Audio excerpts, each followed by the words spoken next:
We open in a bustling ancient East Asian marketplace, vibrant with traditional buildings and crowded with people.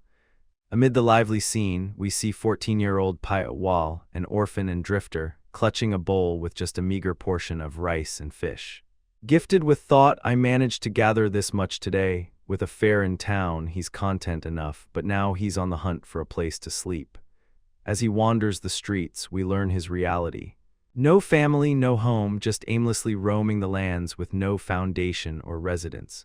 As night falls, the tone shifts. Payat Wal walks through darkened streets, wondering if the bridge he saw earlier is nearby. Suddenly his face twists with unease. He's knocked to the ground, staring up at a towering, shadowy figure in a wide-brimmed hat, face hidden, only glowing, menacing eyes visible. Whom Payat Wal stammers, but the figure looms closer, and the chapter's title drops, Assassin, Reaper, or God of Death. Payat Wal collapses unconscious against a stark black background. When he comes to, Payat Wal's world is pitch black. His eyes are open, but he's in total darkness, unable to see a single ray of light. Bound tightly with ropes, he can't move or muster strength. Panic sets in as he questions, where is this place? Straining against his restraints, helplessness overwhelms him. His mind races back to the marketplace and that mysterious figure, recalling the man's eerie words. You look useful. Payat Wal realizes this stranger must be behind his predicament, but he's clueless about their identity or motives. Why did he trap me here? He wonders. I don't remember earning any grudges. Trapped in this lightless void, fear and loneliness consume Payat Wal. He clings to his identity to stay sane, repeating his name and his parents' names, Payat Hak and Lee Sionhung. Time drags on and he can't tell if he's awake or unconscious or how long he's been there. Hunger gnaws at him and he fears starvation or insanity. What did I do wrong to deserve this? He asks, despair deepening as he questions his captor's cruelty. A spark of hope emerges when Payat Wal notices the ropes loosening. His fingers twitch and he can move his hand. Breathing easier, his senses return. He sniffs a damp smell, feels the cold ground, and deduces he's underground. A faint drip catches his ear. A drop of water hits a pool, sending ripples and a faint blue glow. His eyes light up with desperate hope. The sound of water drops, he thinks, driven to drink. With immense effort, he drags himself toward the sound, straining and coughing as he reaches the pool's edge. Exhausted but resolute, he declares, I have to survive, I'm going to survive. Payat Wal's determination pushes him to explore further. Still bound, he presses against a stone wall, but it's rock solid. His hands scrape against it, drawing blood, and frustration sets in. It's no use, he thinks, slumping to the ground, defeated. A faint ton sound pierces the silence. His head snaps toward it, eyes wide with alarm. Who? He whispers. A voice, maybe his inner doubts or some dark entity, taunts him. Why are you trying so hard to survive? It's laughable. What's so great about your worthless life? He's lying on his back, weak, the words pressing him down like a weight. The voice pushes harder. Give up. You'll find peace if you do. Payat Wal's eyes narrow, questioning, will I really be at peace? He's not convinced, muttering, what? If I let it all go, will I truly be at peace? Resolve sparks in him and he thinks, I don't think so. I'm going to survive. The voice sneers, you're wasting your strength, but Payat Wal's fire grows. He declares, I won't be at peace if I die like this. If I die without stabbing the one who trapped me here, I'll never close my eyes, not even in death. His determination surges, shouting, I'm going to survive. I'll survive until the bitter end and get revenge on everyone who made me this way. The blue figure, maybe the voice itself, looms over him, asking, you're really going for revenge? Payat Wal yells, yes. The figure presses, you're not giving up. And Payat Wal roars, never. Sitting up, fists clenched, his will unbreakable. The glow fades and he's back in the dark, eyes wide, snapping to reality. He thinks, I can't see a thing. Was that a dream or am I going insane? Shaking, he pushes himself up, determined to survive.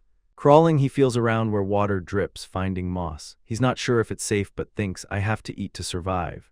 He rips it off, trembling, and forces it down, gagging at the awful taste, thinking, how can something taste this bad? But his body's fine and he realizes it's edible. He keeps eating, moss smearing his face, each bite fueling his resolve. I have to eat. I'm going to survive, whatever it takes.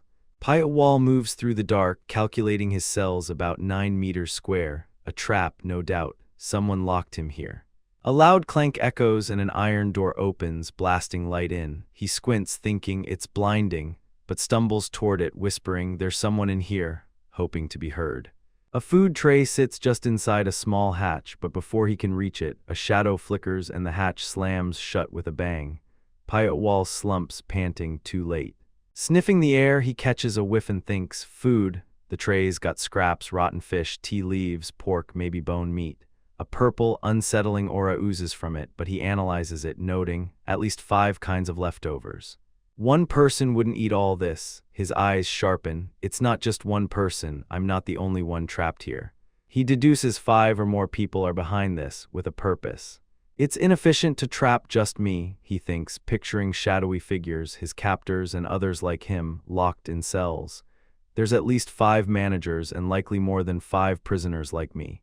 What's their goal? Sniffing the food again, he picks up hot spices and pork, maybe Sichuan style.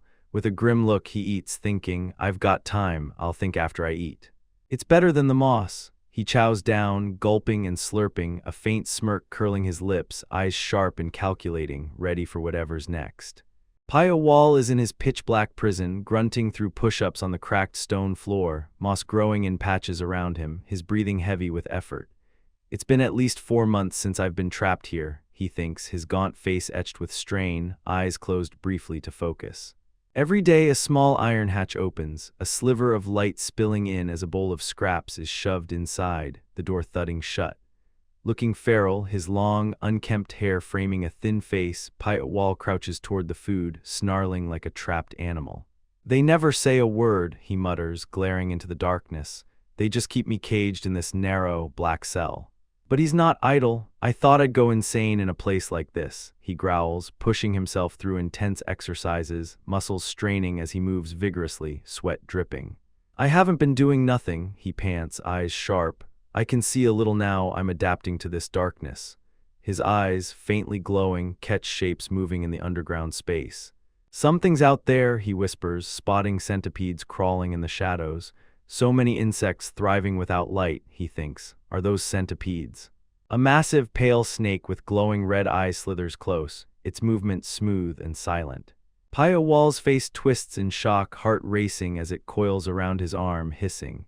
Its fangs sink into his shoulder and he screams, "Erg, Gaia!" Purple venom pulses, his body convulsing.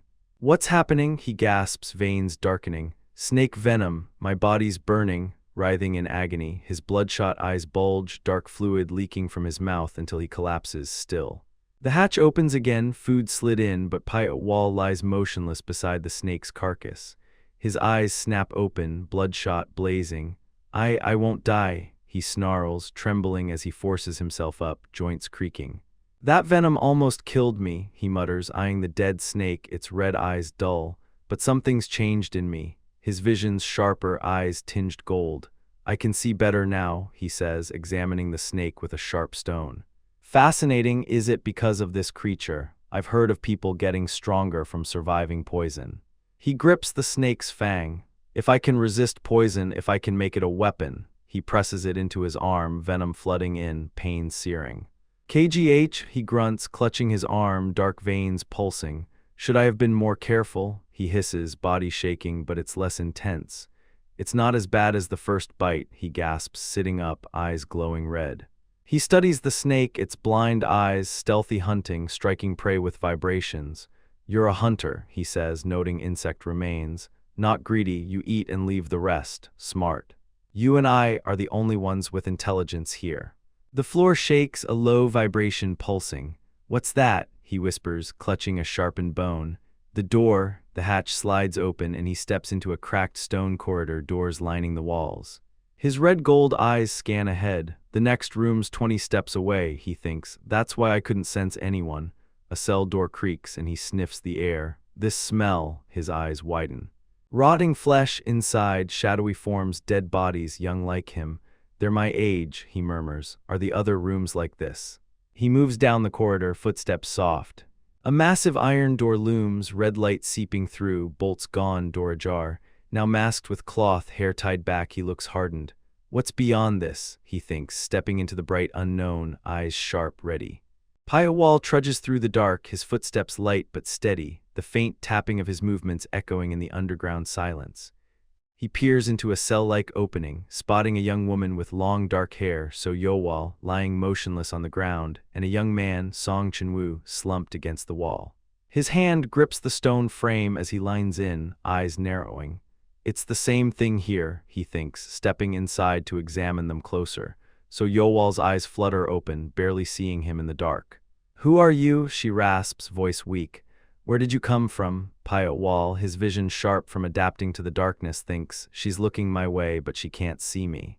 "I'm the only one fully adjusted to this," he replies. "My name is Pyotwal. I was trapped in the adjacent sector."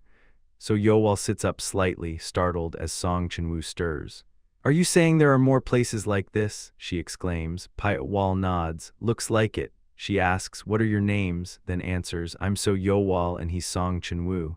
Pyotwal's face hardens with resolve. "Let's go," he says, turning to leave. So-Yowal hesitates. "Go where?" Pyotwal glances back. "There are probably more places like this." They follow, spotting a closed metal door with a barred window at the corridor's end. "Oh my God, there really is," one of them gasps. Pyotwal stands before the door. "Follow me," he says. So-Yowal reaches out. "Since it's dark, hold my hand." Pyotwal pauses, then takes it, muttering, "Oh, okay." He uses a sharpened bone to pick the lock, and the door creaks open loudly, revealing a larger area with more huddled figures, including a white-haired girl, Lee Min, in the foreground. Pyotwal scans the space, noting, "Unlike where I was, barely anyone starved here. They committed suicide instead." He sees bowls with food remnants. "More food here than my sector. Were they discriminating?"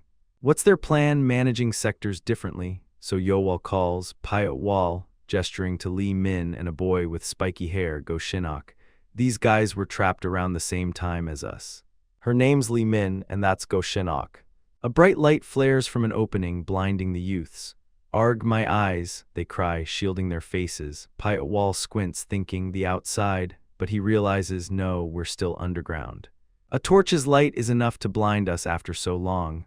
A torch-bearing figure enters, footsteps heavy. Pyotwal explores an empty, crude cell, So Yowal joining him. "There's no one here," she says. "You're right," he replies, touching the flimsy wall. "It's poorly made just for appearances. Why?"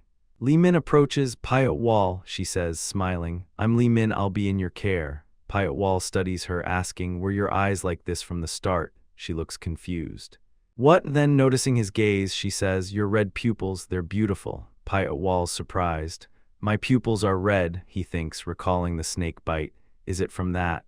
"Standing out here isn't good." Lee Min reassures him. "No, it's faintly red in torchlight, barely noticeable otherwise." She adds, "Looks like you didn't know, must have happened here." Relieved, he thinks, "Thank goodness." She presses, "What are you thinking so hard about?" He shrugs, "Just this and that." Lee Min smiles faintly. "You're different, we're all confused, but you're the only one thinking." So Yowal and Song Chinwoo approach. "What are you two doing?" So Yowal asks. Lee Min replies, "Talking just about this and that." So Yowal, curious, says, "The other kids decided to stick together." "What do you want to do?" Lee Min asks. "About what?" So Yowal looks at Pyotwal. "You're sticking with us, right?" Pyotwal's expression stays neutral. "We'll see," he says. So Yowal frowns. "You'll see." "You don't want to come with us?" He clarifies. "I'm just saying I'll wait and see how things go." She nods. "Okay, come find me if you change your mind." To Lee Min, she asks, "What about you?" Lee Min hesitates, then says, "All right, I'll join you. Sticking together is better for survival than being alone." So Yowal smiles. "Good choice." Pyotwal watches from a distance, thinking, they've been isolated in the dark too long. No way they're right in the head. "Even I can't believe it, but the others." He turns, walking away, footsteps steady. "I'll just watch from afar for now," he decides, as So Yowal, Lee Min, and Song Chinwoo look on. In the vast, dark underground space, children huddle in small groups, their faces barely familiar to one another after so little time together. "It's only been a short while since we saw each other's faces," Pyotwal thinks, observing the scene from a distance. Several groups have already formed, one led by So Yowal and Song Chinwoo, another by Kang Il, a third by Yom Iljung, and one headed by Go Yongsun. Pyotwal stands apart, alone, his stoic face unreadable. "One kid who isn't part of any group," he notes silently, aware of the whispers circling him. "I heard the sector he was in had no survivors," a voice mutters nearby. Another whispers, "How did he survive when everyone else died?" Could he have killed them all, and he's not joining any group? Pyatt Wall ignores the suspicion, his thoughts elsewhere. The world's the same wherever you go, he reflects, brushing off their gossip. I don't have time to care about that now. He examines the rough stone walls, moss clinging to them. This building was made recently, but the moss means this underground space is ancient. Someone reused it, and they must be incredibly wealthy. No average person could do this. A loud bang echoes from above, light streaming through an opening in the ceiling. Pyatt Wall looks up. Light from the ceiling, he wonders. A large woven basket descends, filled with bread and fruit, landing with a heavy thud. Look up there, a child shouts. A basket's coming down, another cries, it's food, let's eat, they yell, rushing forward. So Yowal steps in, voice firm. Wait, why don't we distribute it fairly among us all? The group leaders, So Yowal, Yom Iljung, Kang Il, and Go Yongsan stand together. As representatives, let's distribute it, they agree. Pyatt Wall approaches, calm but resolute. I'm gonna take my share too, he says, reaching for the basket. Yom Iljung grabs his hand abruptly, glaring. Put that down. No one takes food without our permission. Everything in this basket is under our control. Pyatt Wall's eyes glint dangerously, unwavering. In a blur of speed, he seizes Yom Iljung by the hair, twisting brutally, blood splattering. What did you say? He demands, voice cold. Say that again. His thumb gouges into Yom Iljung's eye, pressing viciously as Yom Iljung screams. Gah! Pyatt Wall snarls. I told you to say that again. The other leaders react, horrified. Let go of him, you crazy son of a bitch, Kang Il or Go Yongsan shouts. So Yowal pleads, please let go, he can't answer you like that. Pyatt Wall, blood on his face, remains chillingly calm. Why should I? He asks So Yowal. She replies, he's learned his lesson. Pyatt Wall glances at the writhing Yom Iljung. What about the food? No one will touch your share, right? He looks at the others. Kang Il lunges furious, but Pyatt Wall dodges effortlessly, pinning him in a hold, thumb poised over his eye. What, you want your eye gouged too? He taunts. Bring it on if you want to go blind. Kang Il, trembling, mutters, crazy bastard. Pyatt Wall stands amidst the terrified children, Yom Iljung clutching his bleeding eye. Later, Pyatt Wall sits alone in a dark corner, reflecting. This is a test, he thinks. A test to filter out the useful children. It's been like that from the start, and it'll continue until they meet their goal. Many will die, he leans against the wall, resolute. They'll all be my enemies if it comes to that. So Yowal approaches. How have you been? You okay after making everyone your enemy? She asks. After that, many left Yom Iljung's group, and ours became the biggest. Pyatt Wall raises an eyebrow. Huh, she continues. I thought you weren't interested, keeping your distance, but you've been watching us. He nods. As much as you watch me, I'm watching you. You eat the least after securing the most food for your group. That's why they're loyal. You stand out among the leaders. She gestures to his dark cell. Still living in that dark room because the others are wary, he shrugs. It's comfy there. In his cell, he lets a snake bite his arm, expression neutral. I wanted more poison tolerance, he thinks. Since it's not painful anymore, I'm mostly resistant now. So Yowal presses, why not join our group instead of staying alone? He replies, I've already answered that. She pushes, shouldn't your answer change with the situation? Another basket descends, landing with a thud. Yom Iljung, now with an eye patch, shouts, it's meal time. I hope none of you idiots climb in this time unless you want to fall to your death when they cut the rope. Kang Il and Go Yongsan peer inside, shocked. What the hell? One says.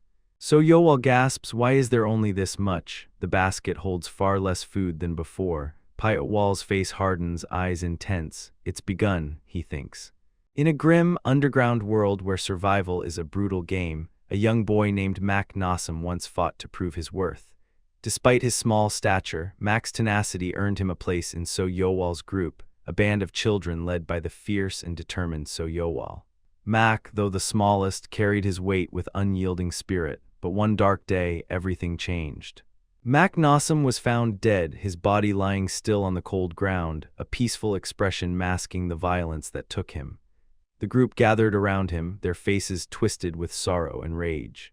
Song Chen-woo, one of So Yowal's closest allies, clenched his fists, shouting, who the hell would do this? So Yowal's voice trembled with fury as she vowed. From the shadows, a boy named Pyatt Wall watched silently. He knew the truth everyone else felt but didn't say aloud. Mak died because he was the weakest. In this underground hell, weakness was a death sentence. The children lived in scattered groups, each led by a leader clinging to power, and now a cycle of vengeance had begun. So Yowal's group burned with anger, but they weren't alone in their grief. The death of Max sparked a war. The weakest from another group, led by Go Yongsan, was found dead next, then another from Yeom Il-jung's group, then Kang Il's. Night after night, bodies piled up, blood staining the dark earth. The children, starved and desperate, turned on each other. Distrust festered, and their hunger twisted them into something savage, their eyes glowing with a demonic fury. Paya Wall, a lone survivor, stayed apart from the chaos. He hid in a secluded corner of the underground, surviving on moss he scraped from the walls. The taste was vile, but it kept him alive. Disgusting, he thought, forcing it down. I can never get used to this.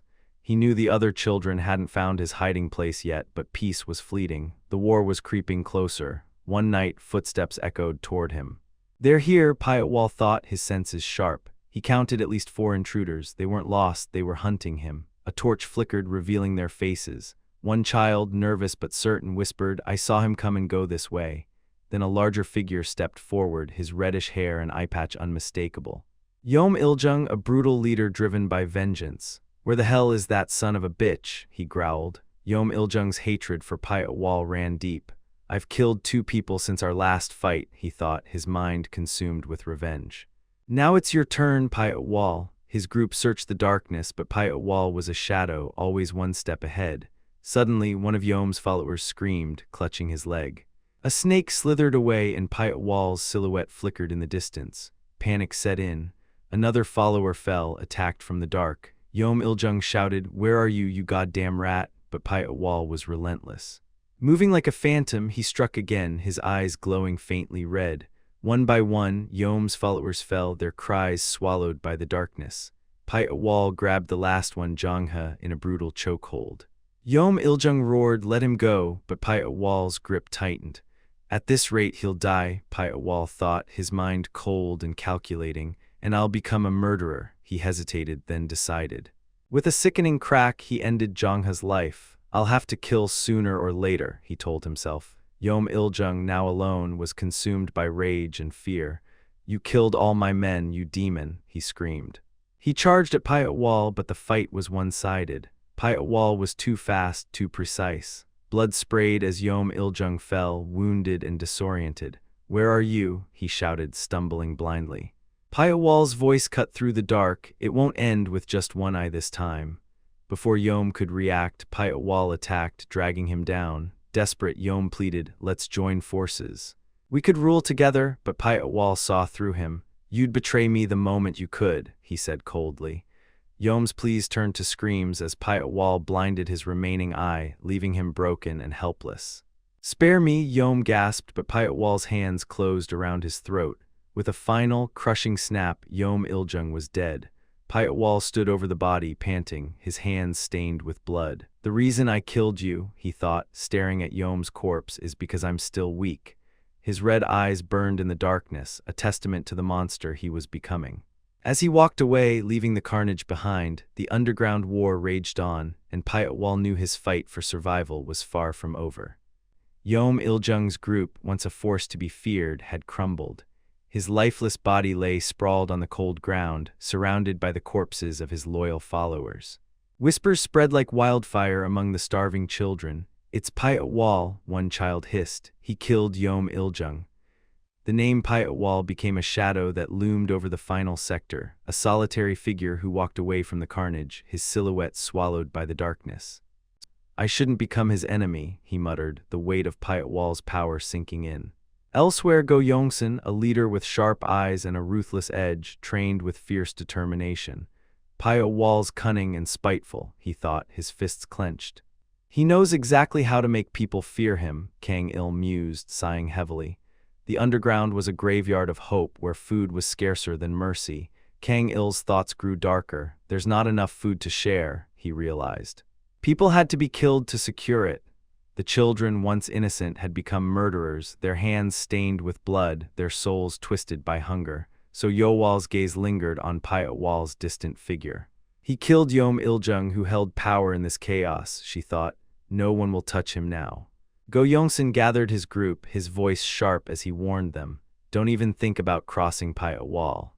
Don't approach him. His words carried a chilling truth. What's more terrifying than someone with nothing to protect? His followers nodded, fear etched on their faces. But the fragile peace was shattered when a follower rushed to Go Yongsan, panting. Boss, 2 kids at the red house in the north. They've been banished from So Yowal's group. Go Yongsan's eyes narrowed. Are you sure? He pressed. The follower nodded eagerly. They're holding a potato. Greed sparked in the group's eyes. A potato, one cried, hands outstretched as if already claiming it. Go Yongsan hesitated, his conscience flickering. Killing for 1 potato, he thought, but survival demanded action. All right, he said, his voice cold. Get ready. At the red house, a traditional building cloaked in shadow, 2 small children, a boy and a girl, huddled together, clutching a single potato. Their eyes were wide with fear as Go Yongsan's group crept closer. Look, Go Yongsan whispered, his gaze locked on the prize. Hunger twisted their faces into something demonic, their heavy breaths filling the air. The children trembled. Hey, the boy stammered, but Go Yongsan's voice cut through. Kill them, his followers lunged, shouting, take it. The children's screams pierced the night, but then from the shadows So Yowal's voice rang out. Stop right there, her group surged forward, weapons raised.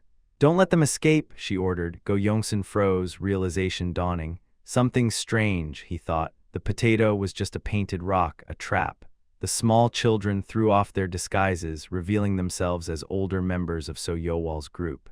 One lunged with a sharpened stick, striking a follower with a sickening thud. So Yowal's group attacked, overwhelming Go Yongsan's men. No, Go Yongsan cried as a blow landed, sending him crashing to the ground. It's a trap, he shouted, voice hoarse. Retreat, but it was too late. So Yowal stood over him, her presence commanding. We caught quite the big fish with a single potato, haven't we? She said, her tone icy. Song Chenwu smirked beside her. Looks like we can reduce the mouths to feed today. Go Yongsan's heart sank. What a blunder, he thought, gritting his teeth. Bastards, he spat. Can you be satisfied with just my life? I beg you, So Yowal's eyes were unyielding. I'd like to, she said, but we can't afford that much food. Go Yongsan's desperation peaked. Will you only be satisfied after killing them all? So Yowal didn't flinch. You would have done the same, she replied. With a sharp gesture, she gave the order, kill them all. The slaughter was swift and brutal. Blood splattered the ground as Go Yongsan's followers fell, their cries fading into silence. From a hidden vantage point, Paya Wall watched, his eyes sharp and calculating. I see how it is, he thought. Battles using terrain, shortcuts and tricks. His mind pieced together the truth of their prison. The underground complex, with its sprawling manor-like structure, was no accident. This is a copy of a real place, he realized. The people who made this want us to become accustomed to it and to killing. The grand building loomed in his thoughts, a symbol of their purpose. This is the manor of a powerful clan or figure in the Jianghu, he concluded. They're training us to attack it, but the consequences would be massive if they did it openly. His expression darkened. That's why they're using us tools they can discard after one use. The children, lined up like dark, identical shadows, were being forged into something sinister. They've thrown us into hell, Paya Wall thought, his red eyes burning with resolve, to demolish our nature and raise us as assassins. Did you see that son of a bitch? One member crowed, mimicking the dying gasps of their enemy. He looked like a carp gulping for air. Another laughed. I thought he was a hedgehog when we snuck up behind him. The group's voices overlapped, each boasting of their kills with twisted pride. Our boss is the best, they cheered, turning to So Yowal, who stood at the center of their chaos. A faint, confident smile played on her lips, her figure framed by a cascade of flowers, an illusion of her triumph and control. It's our complete victory, she declared, her voice ringing with authority. No one would dare go against us now. But not everyone shared their joy. Li Min, a white-haired girl, sat apart, her face twisted with disgust. She stared at her hands as if the blood of their victims still clung to her skin. I think I still smell it, she thought, her stomach churning. They've all gotten used to murder.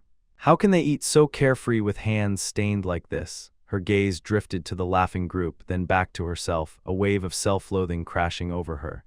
The other kids and me, she whispered in her mind, the weight of her actions sinking in.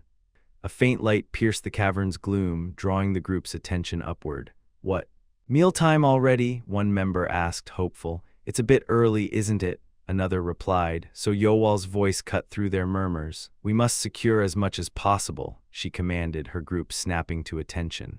Yes, boss, they shouted, their loyalty unwavering. Now that Go Yongsun's gone, no group can stop us, so Yowal said, her confidence unshaken. We'll finally eat our fill. Her eyes scanned the crowd, then paused. Where's Paya Wall? She asked, catching Song Chenwu's attention. He pointed to a shadowed corner. Over there, he said, and so Yowal's gaze locked onto Paya Wall, who sat tense and alert. Why does he look so rigid? She wondered. It's like he's wary of something. Her thoughts were shattered by a sudden shadow looming overhead. She gasped, looking up as a massive, web-like net plummeted from the ceiling, engulfing her entire group in an instant. Screams erupted as the heavy net pinned them down, trapping them like prey. Only Paya Wall and Li Min, who had stayed apart, escaped its grasp. The trapped children thrashed, their cries drowned out by the net's crushing weight. Masked figures emerged, wielding clubs and staffs, and began beating the trapped children mercilessly. Please stop, one pleaded, but the blows kept coming, blood spraying with each strike. Paya Wall watched from his hiding spot, his face impassive. I expected something like this, he thought, but I can't believe they're using violence right from the start. Not even beasts are tamed this way. His eyes reflected the carnage, but he held back. I'd only draw attention if I moved now, he told himself. Endure it. I must not be noticed. Above, the masked figures loomed, their cloaks and stylized masks marking them as enforcers of this brutal order. Among them, a figure in a red cloak stood out, their presence commanding. I am First Sword, they declared, their voice cold and absolute. Your lives are mine now, with no exceptions. All of you will be managed by me. Song Chenwu, bruised but defiant, shouted, Who the hell do you think you are? Before he could finish, First Sword moved in a blur, their blade flashing. Song Chenwu's head flew through the air, his body collapsing as his head rolled across the ground. So Yowal and Li Min stared in horror, the reality of their powerlessness sinking in.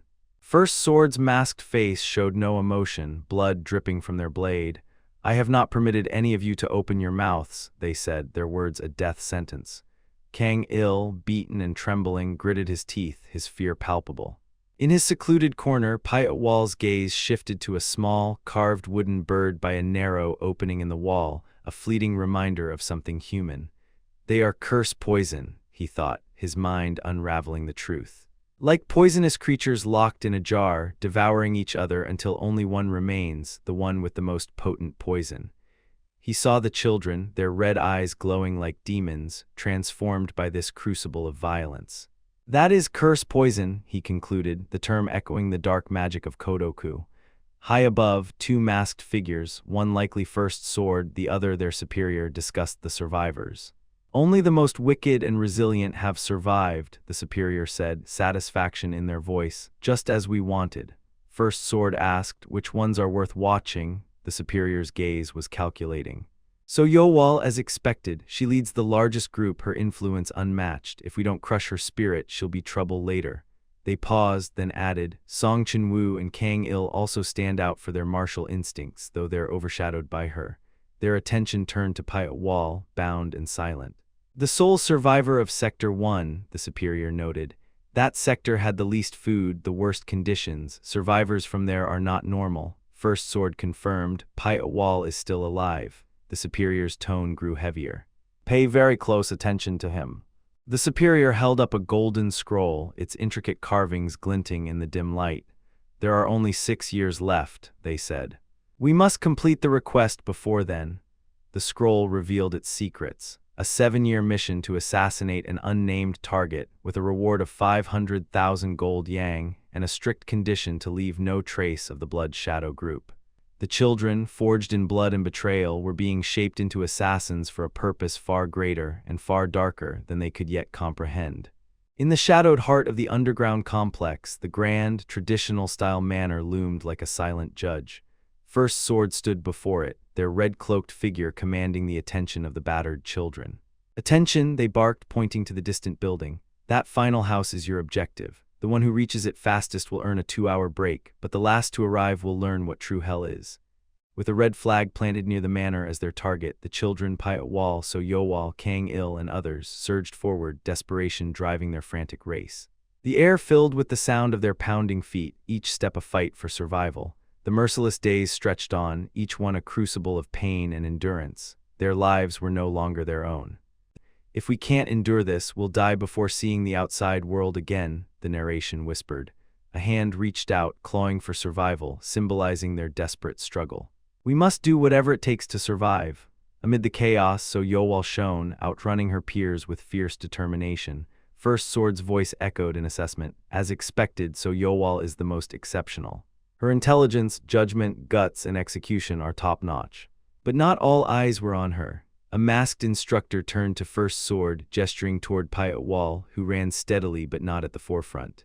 "What about Piot Wall?" they asked. First Sword's masked face betrayed no emotion. "He's average," they said. "As of now, he hasn't shown anything that distinguishes him." A flicker of doubt crossed their mind. Maybe I was mistaken. "I expected more from the sole survivor of Sector 1. Still," they added, "keep watching him just in case." The instructor nodded sharply. "Yes, sir." Later, So Yowal approached Piot Wall, who sat alone, engrossed in a scroll titled *Thundersplitting Cultivation Technique*. "You're still reading that?" she teased, her voice light. "You've learned enough of it. The instructors don't even make us read it anymore." Piot Wall glanced up, his expression neutral. "I just felt like it," he replied. So Yowal yawned, stretching. "Do you ever get tired? You're fit as a fiddle." With a playful smile, she waved. "Have fun with that. I'm going to sleep." Piot Wall watched her go, his eyes lingering on the scroll with a subtle, knowing glint. In a flashback, a masked instructor's voice resounded. "The thundersplitting cultivation technique is simple enough for fledglings like you to learn. We went to great lengths to acquire it. You have 3 months." By candlelight, Piot Wall pored over the scroll, its words igniting a swirling energy within him. "Learn it," the instructor had commanded. "Master the first process, and your body will be reborn to feel chi and accumulate internal energy." Piot Wall's thoughts deepened as he studied. The instructors see this as a mere stepping stone to sense chi, he realized. None of them, nor the other children, have fully comprehended it. His mind turned to the technique's name, splitting thunder. "It's not about physically splitting thunder," he mused. "It might refer to the speed of thought." A spark of insight flared. "If I approach it this way, I'll gain something entirely different." But he tempered his ambition with caution. "I must never stand out, neither too exceptional nor too weak. That's how I've survived." On the training ground, Piot Wall practiced, blending in but with an underlying intensity. His reflection shimmered in a bowl of water, ripples hinting at a shift within him. Suddenly, a red glint flashed in his eye as Kang Il lunged, a savage grin on his face. Piot Wall dodged with fluid precision, the air hissing with Kang Il's missed strike. Kang Il taunted, his sharpened weapon gleaming. Piot Wall's voice was calm. "Why are you doing this?" Kang Il's grin widened manic. "It's no fun to fake a fight, don't you think?" He glanced at a nearby instructor who ignored them. "They don't care what happens," Kang Il thought, his smile predatory. "Go all out, Piot Wall, or you'll be devoured," he charged, his laughter a wild kihai, as their weapons clashed in a crackling blur. Kang Il's assault was relentless, hidden blades flashing from unexpected angles. "He's even using those," Piot Wall thought, parrying with precision. Forced back by a flurry of blows, he stood his ground, sensing every attack as if time slowed. His hand blurred, deflecting a storm of blades with inhuman speed. With a sudden kick, he sent Kang Il flying, the impact echoing like thunder. Kang Il skidded across the ground, stunned. Piot Wall landed, composed, his hand trembling faintly with residual energy. "Their growth exceeds our expectations," the instructor noted. First Sword nodded. "At this rate, it may take 5 years instead of 7.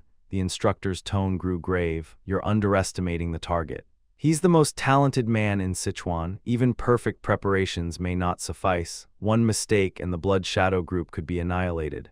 They gestured to the children. "That's why the captain trains these expendable tools, so there's no risk if they fail." First Sword bowed. "I apologize, I wasn't underestimating the target." The instructor's voice hardened. "Stay on full alert," First Sword affirmed. "Yes, sir." The instructors turned to the training ground where blood and sweat mingled. "Any issues passing down the assassination techniques?" First Sword asked. "None," the instructor replied. "Push them harder, many will die, but the survivors will be stronger." Piot Wall moved through the chaos, his strikes brutal and efficient. He took down an opponent with a thud, then choked another, his grip unrelenting as they gasped, "Ag!" His eyes, cold and red with bloodshed, held a calculating intelligence. Paya Wall had embraced what he needed to become, not just to survive, but to understand and, one day, perhaps overcome the hell that sought to consume them all. "Did you do this?" First Sword demanded, their voice cutting through the tension. Paya Wall knelt, his mind racing. When did they get here? He thought, but his response was steady. "Yes," he said, his gaze meeting First Sword's. A sharp intensity flickered in his eyes, the air crackling with an ethereal energy as if his resolve itself was a weapon.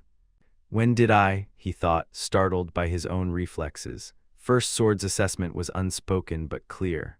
His sword was too fast to see with the naked eye. "I can't believe a human can move like that." Paya Wall, now panting, knelt beside the incapacitated Kang Il, doubt creeping in. "Did I make a mistake?" he wondered. "Should I have held back?" His breath came in heavy huffs. "They want a useful tool," he realized. "One mistake here and I'll die." His hand trembled faintly, betraying the strain of his effort. First Sword stood before the assembled children, Paya Wall in the foreground, head bowed. Their voice echoed with cold precision. "An assassin must never leave a trace under any circumstances.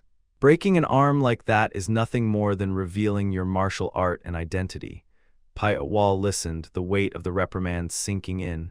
"Keep this in mind," First Sword continued, their stern gaze piercing. "You must never leave traces." The children dispersed, but Paya Wall lingered, weary and frustrated with himself. His breath was heavy, his movements rustling softly as he grappled with the cost of standing out. 6 years later, the underground complex was a decaying shadow of its former self, the traditional manor weathered and desolate. A training dummy burst into flames, struck with lethal precision. First Sword, older but no less formidable, oversaw the brutal exercises, their movements a blur of deadly grace. A trainee fell with a sickening thud, gasping. "Karg," First Sword loomed over them. "You'd already be dead if I were an enemy," they said coldly. Nearby, So Yowal, now a young woman, hid using the turtle breathing technique, her eyes closed in deep concentration. But First Sword approached, their senses razor-sharp. No matter how diligently they've learned, an inexperienced assassin's turtle breathing technique is bound to be noticeable, they thought, striking her hiding spot.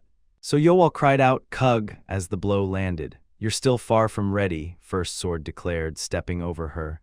First Sword moved through the training ground, littered with defeated trainees. Only one left, they thought, their masked face scanning the area. They entered an eerie, poison-laden zone, their steps cautious. "I was told 5 people were hiding here," they mused. Were they wrong? Despite their keen senses, no trace of life disturbed the air. No disharmony unique to a human, they thought, frustration mounting. "I can't find you, so come out," First Sword called, their voice edged with irritation. From the shadows, Paya Wall, now a young man, emerged silently, his presence so perfectly concealed he seemed part of the rubble itself.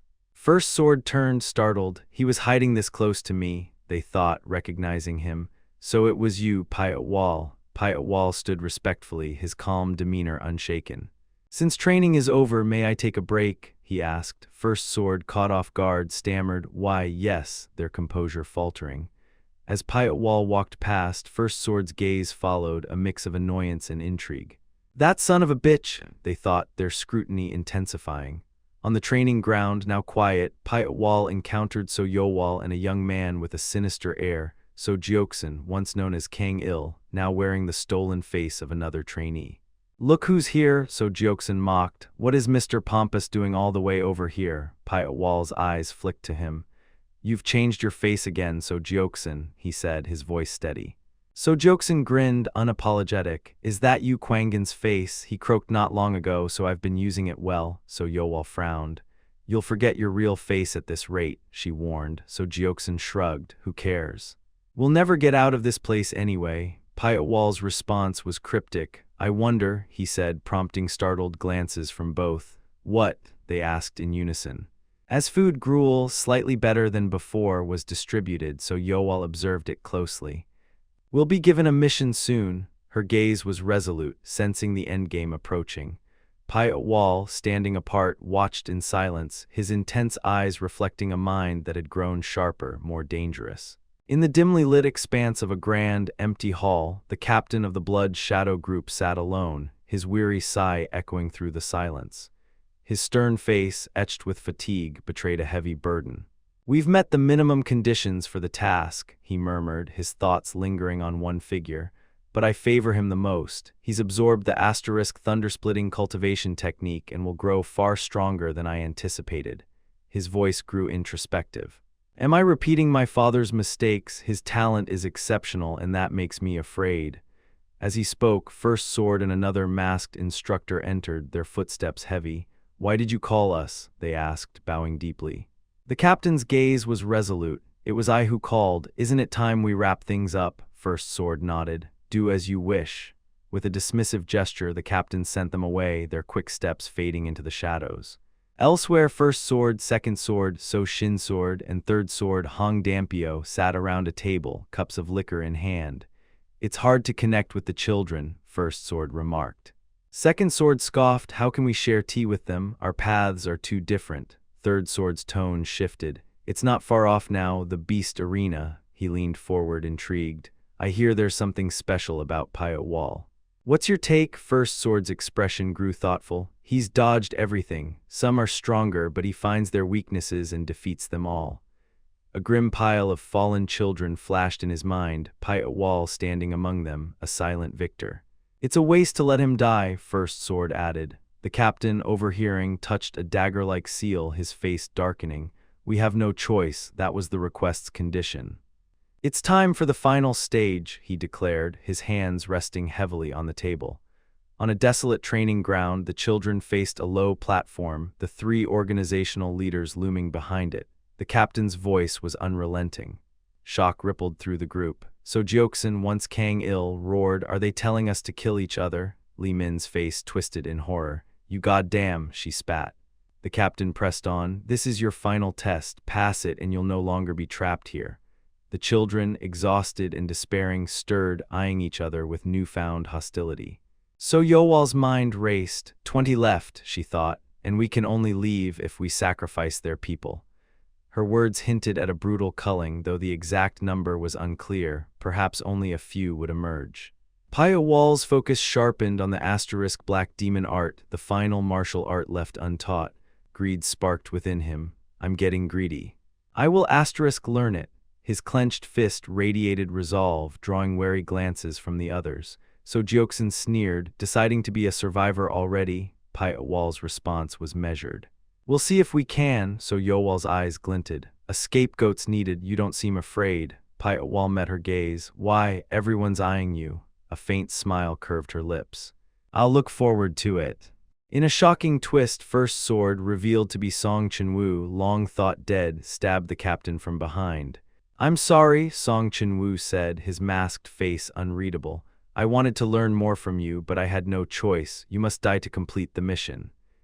Now only one task remains in the Beast Arena, Paya Wall. "What a feast! I'm having the time of my life." Li Min, grim and resolute, muttered. "Few worthy foes remain, right?" A silhouetted figure, likely Paya Wall, stood against a distant light, an observer noting he knew too much. "He should have gone outside." Li Min shook her head. "No, he's probably dead." So Yowal added, "We just haven't seen him." Her thoughts drifted to a past incident. If that hadn't happened, he wouldn't have learned that technique. In a fleeting vision, she clashed with Paya Wall, her blade glowing with energy. "Even without proper training, you're not weak," she said. "Your curse poison, but still human." Paya Wall's calm belied his threat. "Did I give him a chance?" So Yowal wondered. "He's already a threat we can't handle yet." So Jokson grinned fairly. "Let's kill him together." "I don't like being played by that bastard." So Yowal nodded. "Agreed." The trio, So Yowal, So Jokson, and Li Min, stood before the three swords, now led by the treacherous Song Chenwu. So Yowal's thoughts were cautious. "There's no way he'll let us kill him. The instructors have their own plans, controlling us, forcing us onto their path." The survivors, grim and united, accepted their fate. "Okay," So Yowal thought. "We have no choice." In the dark, cavernous depths, Paya Wall walked alone, separate from the group. A subtle sound, ****, alerted him. The instructors, he thought, his gaze sharpening. Lying still, blending into the ground like a corpse, he sensed their presence. "They're observing us, pretending they're not, but they're not moving." His mind raced. There's no way they'd let us go without surveillance. So the captain wouldn't act so recklessly. Standing, a realization dawned. This may be the perfect chance to achieve my true objective. Wall's eyes burned with purpose, his path diverging from the one laid out by his captors as the beast arena loomed. In the desolate, rocky expanse of the beast arena, Wall blended seamlessly into the jagged landscape, his presence nearly undetectable. At a hidden observation post, second sword, Shin sword, and third sword, Hong Dampio, scanned the terrain.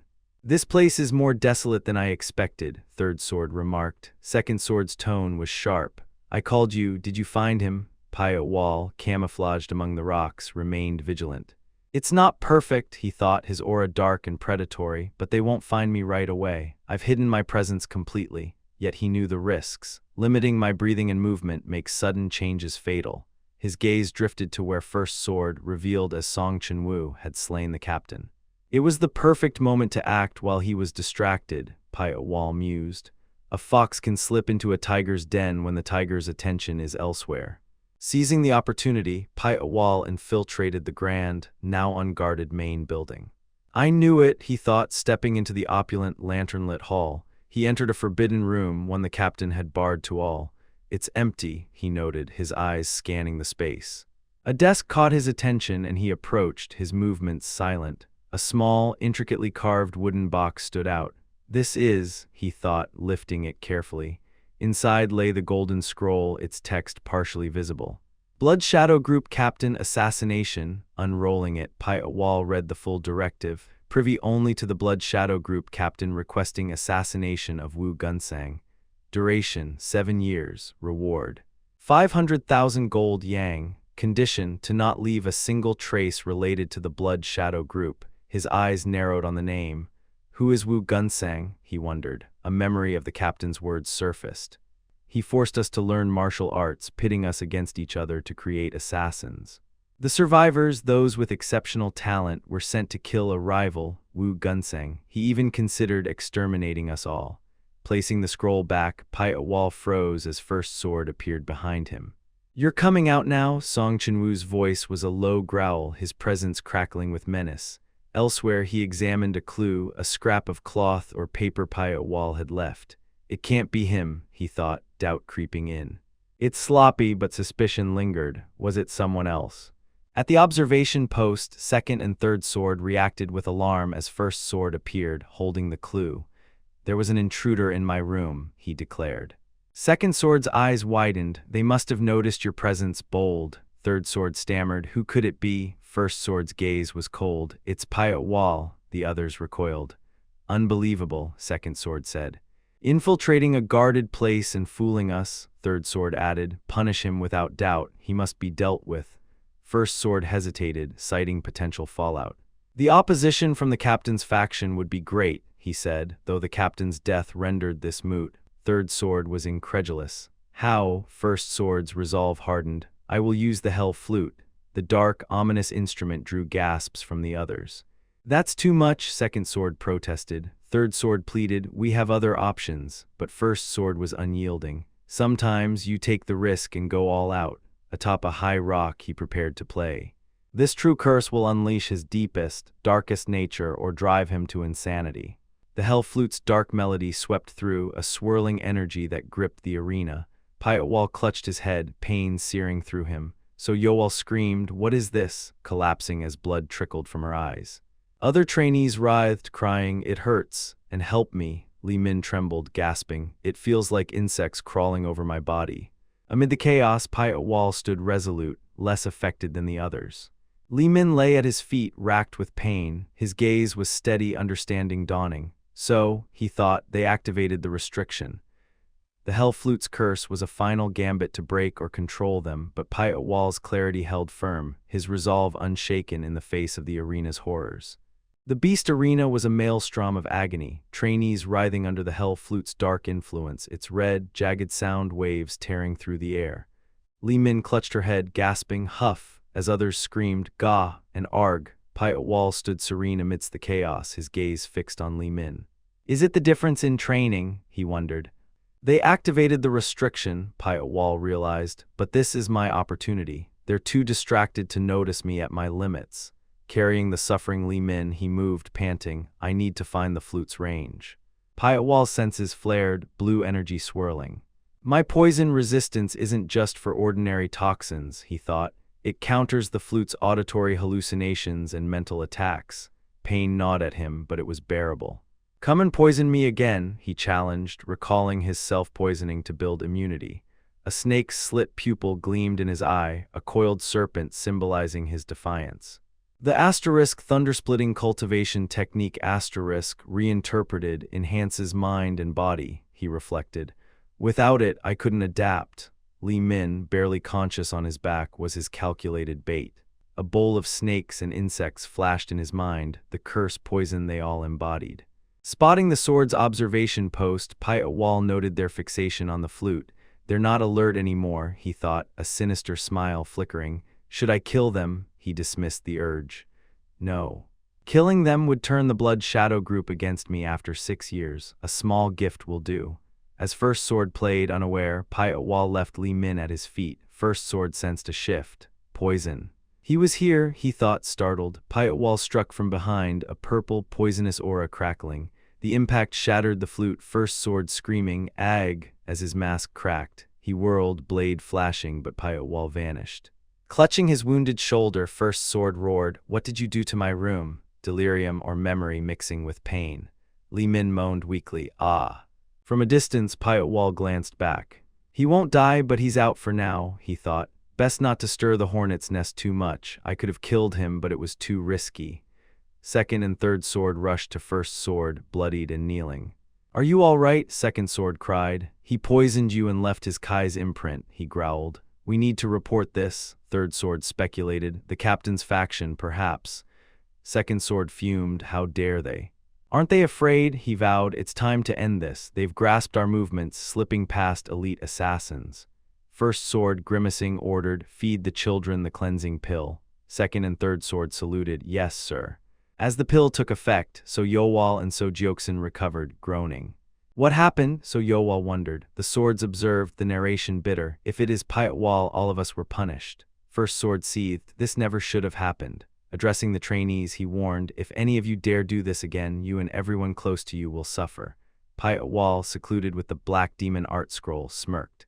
"Seal my curse poison," he thought, his snake-like eye glinting. "They underestimate me because I'm young. My poison has already spread." Footsteps approached, *T-Togek*. Li Min appeared. "Pai'atwal, he's really in here, isn't he?" Around a fire in the arena, So Yowal, So Joksin, and others gathered. So Yowal mused, "He's disciplined, not here to cause trouble. His timid nature drives him to train alone, organizing his thoughts." So Joksin snapped, "He never tells us anything, getting on the instructor's nerves. We suffer because of him." A flashback showed the trainees' collective punishment. So Yowal noted, "He's favored by the leadership," mistakenly referencing the dead captain or perhaps First Sword. So Joksin ranted, "He's so damn quiet. Where are you staring, Pai'atwal, you coward? I'll be the strongest and make you my servant." Pai'atwal, overhearing, thought, "What is it?" So Yowal's voice cut through, "We need to talk, the restriction." Around a fire, she pressed, "You know what it is, right?" "The cleansing pill didn't stop the pain." Li Min added, "My body feels like it's exploding. Why weren't you affected?" Pai'atwal met So Yowal's gaze. "You know," she nodded. "The black demon art, isn't it?" He confirmed, "Yeah," feigning ignorance. "I forgot what kind of martial art it is." So Yowal urged, "Tell us." Pai'atwal hesitated. "Why, to gain allies." "Do they even see me as a comrade?" He recalled their duplicity, cursing him behind his back, feigning friendship to his face. "Comrades," he scoffed. So Joksin, manic with pain, pleaded, "The pain's unbearable." "I swear, tell me what to do and I'll do anything." Pai'atwal's retort was sharp. "You want to make me your servant, you're funny." So Joksin raged, "I'll kill you myself, he's hard to control. If he gains power, he'll come for revenge." Pai'atwal stood, his eyes dangerous. "Since they'll die in the end, this is their last chance," he thought. So Yowal appealed, "You need a friend like us. Save me and my people and I'll never betray you." Li Min echoed, "I'll treat you as my benefactor, never betraying you." Pai'atwal's lips twitched. "Curse poison," he said. So Yowal and Li Min gasped. "Curse poison," he explained. "We were forced to absorb it, a poisonous substance implanted in our bodies. It grants extraordinary abilities but costs our humanity." So Yowal whispered, "No way," So Jokson growled, "You've been different since you took it." Wall continued, "The cleansing pill is ineffective. They want to control us and this poison is their chain." Li Min, awed and afraid, murmured, Wall. So Yowal thought, "I can never figure him out, he's so calm." She thanked him, "The truth matters. I'll help with my abilities." Holding the asterisk black demon art scroll, Wall declared, "It's going open." Li Min, eyes sad, said, "I see pain, it's my real name, remember it." Wall studied her, the dying fire casting shadows across their faces. A bright light pierced the cavern's darkness, dust swirling in its rays. First Sword Song Chunwoo stood silhouetted against it. "Today we leave this cave," he declared. The survivors Wall, So Yowal, So Jokson, Lee Sealman, and a few others gazed up, a mix of disbelief and hope in their eyes. So Jokson muttered, "Finally," as emotions surged. First Sword called So Yowal. She stepped forward, resolute. "Yes," he instructed. "We instructors can't leave first. You're responsible for leading the children outside." So Yowal's smile widened, almost disbelieving. "Understood." A cage-like elevator platform descended with a clatter, Dialkyong asterisk. Wall, thoughtful, wondered, how many survived out of the 30 sent here? So Yowal organized the group. First Sword, flanked by Second and Third Sword, read a scroll, likely a list of survivors. "They've all had a hard time," he said. "We've tested them repeatedly. My hope rests on the final stage's survivors." As the first group ascended, cheers erupted below *. "Finally, we can get out." The last group, including Wall, So Yowal, So Jokson, and Lee Sealman, waited. Wall mused, "Are we really leaving this hell?" "Finally," So Yowal glanced at him. "We're the last ones, huh?" He nodded. "Probably." She asked, "What happened to the others?" Wall's voice was flat. "A few were killed." So Yowal's eyes flicked to Lee Sealman, who looked pained. "Let's go," she urged. The final group boarded the platform, the bodies of the fallen visible below. "We did it, we survived." Wall's expression was unreadable, a hint of disdain flickering. Wall coughed blood, gasping, "You now." The platform neared the surface, light blinding him. "It hurts," he thought, collapsing. "The light's too strong," he screamed, "Ag," as pain and betrayal overwhelmed him. The platform reached the surface, Dialkyong, Kiek and Gu Jiang, the new Blood Shadow Group leader, awaited. His stern, cruel face surveyed them. "You've worked hard, some died," he said. "I'm sure the new regime will be satisfied. You are now the Blood Shadow Group's secret weapon. Your training is complete. From now, you're assassins under my command." Noticing So Yowal and Lee Sealman supporting the injured Wall, he sneered, "So you decided to work together. How touching."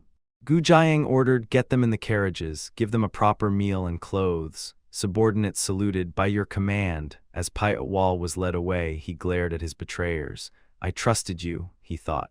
A shadowy figure loomed in his mind, the true mastermind behind the group, narrating, "My dear Blood Shadow Group." Carriages rolled through a mountain pass under a starry sky, arriving at a grand, traditional manor. "This is where you'll complete your mission," the narration continued, "becoming elite assassins under me."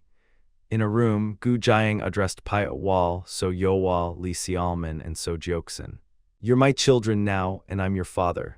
Wall, resting, opened his eyes. "All these years of training and pain to become a tool," he thought, "but I don't mind." So Jokson smirked, "Heh.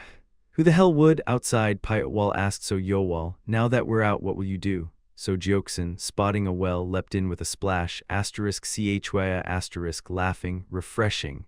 Wall lay on the grass, gazing at the moon.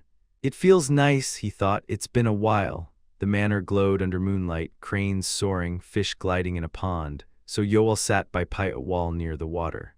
So Jokson and a female survivor, possibly Lee Sealman, marveled at a dandelion. "What's this flower?" he asked. "It's so pretty," she replied. "I can't believe we get to see this again," So Jokson said, a rare softness in his voice. First Sword appeared, his voice cutting through. "You kids seem to be enjoying yourselves. If you want to kill them all, you need to be strong." Wall, alone, sharpened a blade or tended his wounds, his expression unreadable, the weight of betrayal and survival etched into his silence. At sunrise, a grand building loomed in Clear Breeze District, their new base or target.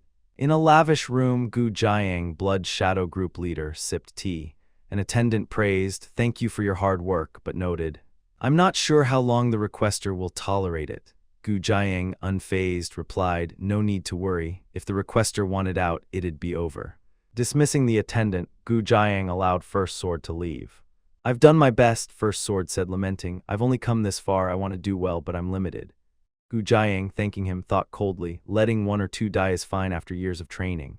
Those children truly are talented, but it's a shame they couldn't fully harness it." First Sword agreed, blaming his relationship with them.